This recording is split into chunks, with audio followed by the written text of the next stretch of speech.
بسم الله الرحمن الرحيم. اعزائي المشاهدين متابعين جماهير الثالثه مع عرب، السلام عليكم ورحمه الله وبركاته. فيديو جديد وحلقه جديده من جماهير الثالثه مع عرب. اذا عجبك الفيديو ما تبخلش عليها باللايك والاشتراك وتفعل الجرس، وخير ما ابدا بيه الصلاه على الحبيب. اللهم صل وسلم وبارك على سيدنا محمد وعلى اله وصحبه اجمعين. ما تبخلش عليها باللايك، بس اللايك ده دوستها كده خلاص بقت لايك، انت كده بتدعمني، كده بتدعم اخوك سيد عربي الاهلاوي، فما تبخلش عليا بالدعم ده. وكومنت حلو كده اقول له يا سيد انت بتتكلم صح ولا بتتكلم غلط. بس كميه التعليقات اللي جايه من الزملكاويه شتيمه، فاخويا الاهلاوي يدعمني بقى، اخويا الاهلاوي يدعمني معايا بقى شويه حاجات وشويه اخبار تستحق الدعم، تستحق اللايك وتستحق الشير. بس بالله عليك ما تنسانيش في اللايك، سال على الحبيب كده بقى كده واسمعني.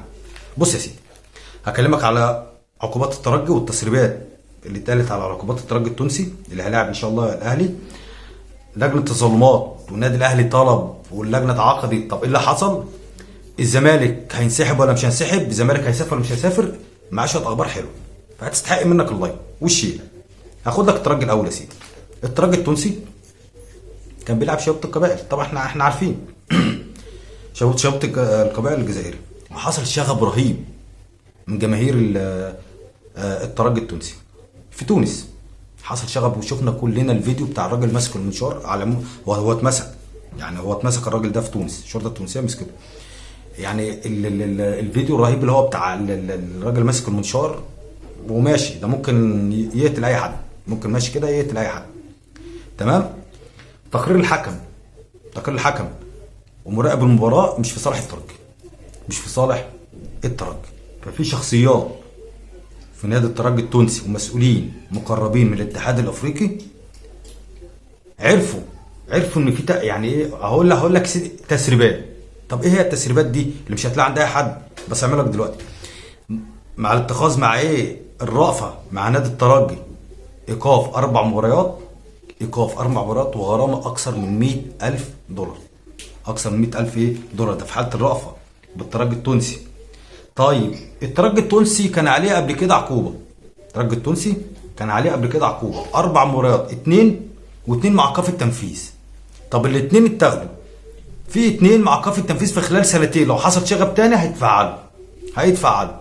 طيب حصل شغب تاني يبقى الاثنين دول هيتفعلوا. يعني انت بتتكلم في 4 مباريات بتاع شباب القبائل ومباراتين، يعني انت رايح في 6 مباريات، ده في حاله ايه؟ في حاله الرأفة طبعا مع الغرامه. يبقى النادي الاهلي طبعا القرارات دي هتتاخد الاسبوع ده، ده وفقا للتقارير التونسيه الاعلاميه، مش انا، اعلاميين تونسيين هم اللي بيقولوا كده. تمام. واصله يعني مباراه الاهلي والترجي في تونس من غير جماهير، ده بقى مؤكد من غير جماهير. واحد يقول لك حظ، اقول له ماشي، اصل ايه اخواتنا الزملكاويه ماسكين حظ، فانت رايح ل6 مباريات على الاقل. طب شباب القبائل يسكت؟ لا ما يسكتش، انا بدور على حقي. طب ايه هو حقك يا عم شباب القبائل؟ لا، يا المباراه تتعاد يا اما المباراه تعتبر ان انا فايز فيها، يبقى انا فايز فيها. طب ليه يا عم؟ قال لك ده جو كوره وارهاب، وازاي حكم المباراه ما يلغيش المباراه، وازاي. فشباب القبائل قدمت شكوى النهارده، على فكره الاتحاد الافريقي لجنه الانضباط قالت لك احنا بنشجب اللي حصل ولازم يبقى فيه عقوبات رادعه ولازم. فشكلنا داخلين على عقوبات بالنسبه لنادي الترجي، عقوبات جامده شويه. طب انت هتقول لي طب انت سايب بتقول تسريبات 4 مباريات، اقول لك مع الرأفة ما في ايه، معلش، ما انا ممكن يبقى في عقوبات على النادي الاهلي مثلا لا قدر الله، بس المسؤولين في النادي الاهلي يتدخلوا ان ايه الدنيا تبقى هاديه شويه. مراقب المباراه والحكم، طبعا مراقب المباراه اخر انطلاق الشوط الثاني نص ساعه. يعني مباراه الاهلي يوم 12/5 ان شاء الله باذن الله الشهر ده بدون جمهور، والعوده يوم 19 مايو من نفس الشهر. فعلى جماهير النادي الاهلي الالتزام. بص احنا بنروح الدول العربيه عشان ما فيش فتنه من الناس اللي هنا المنافقين اللي هنا بتقعد توقع الشعوب بين بعضيها. لا، احنا شفنا الرجاء ما شاء الله عليهم، جماهير الله اكبر عليهم، استحقوا التحيه كنادي، كجمهور، كلعيبه. الناس طلعوا ولا حد شتم ولا حد عمل. جمهور الاهلي بيحب الرجاء، وجمهور الرجاء بيحب النادي الاهلي، لان في علاقات طيبه. برضو جمهور الرجاء، جمهور الترجي اللي حصل المره اللي فاتت وهشام محمد واتضرب، ده كان بسبب الفتنه ان هنا الناس الشياطين، مفيش شياطين الانس، هم شياطين الانس اللي عملوا كده. واصله؟ يعني الترجي كده مع الرافع 4 مرات وفي مرتين يبقى 6 واكثر من 100,000 دولار. تخش لك على حته ثانيه وقصه حلوه كده.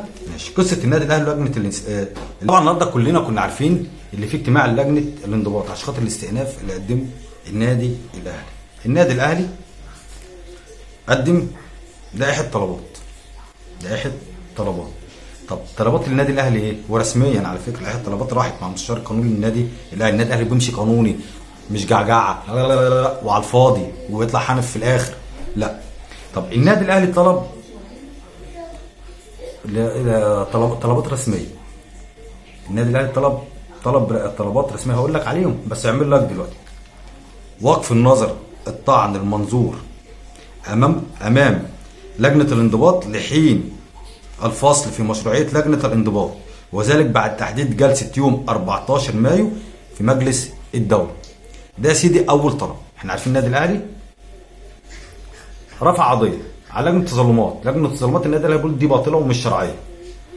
فلجنه الانضباط ما ينفعش تدي قرار اصلا ولسه في يا تبقى شرعيه او مش شرعيه، وده بقرار محكمه، فملهاش انها تاخد قرار. ده بص النادي الاهلي شغال بدماغ حلوه قوي، باذن لجنه التظلمات. بص زنقه لوز والله. بص يا سيدي لنظر في الدعوه المقامه من الاهلي ببطلان تشكيل لجنه الانضباط والتي اثرت قرار بايقاف محمود عبد المنعم كهرباء 12 مباراه وغرامه مليون جنيه. طبعا غرامات يعني سبحانك يا رب، غرامات ما بنسمعهاش غير هنا. يعني مليون جنيه على ايه ما تعرفش. طب ايه هم ال 12؟ طب 12 مباراه ليه ما اعرفش، هو كده وخلاص. فالنادي الاهلي بص يعني النادي الاهلي شغال هنا يبعت الاتحاد يقول له يا عم سيبني انا عندي لجنه تفتيش، انا عندي طب خلص انت مع لجنه الانضباط. فالاهلي ماشي قانوني. وايه تاني؟ ده الاهلي رفع قضيه تاني. ايه هي القضيه؟ الغاء جميع قرارات والتوصيات من لجنه الانضباط. ليه؟ لانها مش شرعيه. الشق المستعجل هينزل يوم 14 مايو اللي هو الشهر ده. طب ينفع لجنه الانضباط او الاستئناف اللي هيعملوه ياخد قرارات؟ لا طبعا ما ينفعش. ليه؟ لان انت ما بتعرفش اصلا انت حضرتك شرعي ولا مش شرعي. طب النادي الاهلي طلب خبير.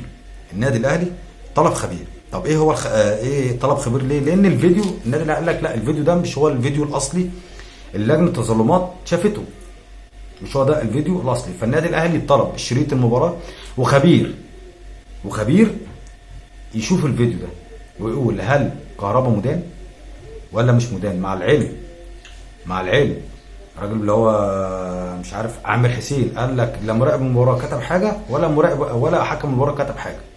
فلجنه التظلمات بتاخد بايه؟ انا ما اعرفش. فالنادي الاهلي كده زنق لجنه التظلمات في حته بعيده كده. ابعد انت بقى كده لحد ما الدنيا تفوق، فمعلش انا طالب خبير وطالب انك ما تصدرش قرار وطالب كله قانوني وكله شرعي. انا ما بطلعش اجعجع وفي الاخر ما باخدش حقي، لا انا بشتغل قانوني وفي الاخر باخد حقي. طب الزمالك يسكت؟ الزمالك كانوا عارفين كلهم متصوروا بالبدل لكنهم رايحين كاس العالم للانديه، مش رايحين للسوبر المصري. فالزمالك كان رايح عشان خلاص يركب الطياره ويسافر على اساس ان لجنه التظلمات النهارده هتصدر قرار ضد عقوبه كهرباء. طبعا لجنه الاستئناف قالت لك لا احنا مش هنصدر اي قرار لحين الفصل في القضيه اللي مقدمها النادي الاهلي. فاحنا كده احنا ما لناش احنا كده بقينا خصم للنادي الاهلي. ازاي هنصدر قرار؟ فلجنه الاستئناف النهارده قالت لك لا مفيش اي قرار هيتاخد ضد محمود عبد المنعم كهرباء. نادي الزمالك انسحب، لو عايز تنسحب انسحب. بقول لك الاهلي ما بيتجعجعش، الاهلي بيتكلم قانوني. انا راجل قانوني ومعايا ناس قانونيين باخد حقي بالقانون، مش بالجعجعه. هجعجع مش هاخد حقي. لا النادي الاهلي شغال قانوني.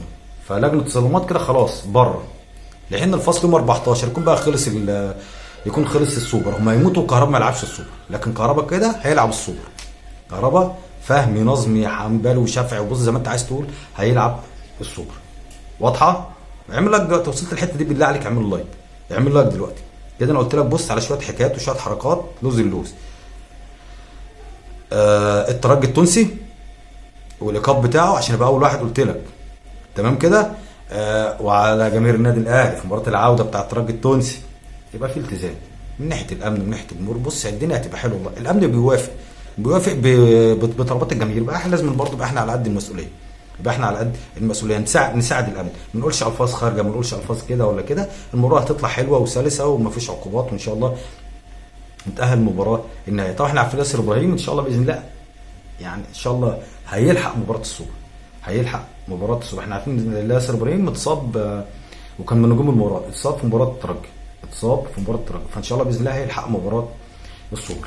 اذا عجبك الفيديو ما تبخلش على باللايك والاشتراك وتفعل الجرس، والسلام عليكم ورحمه الله وبركاته.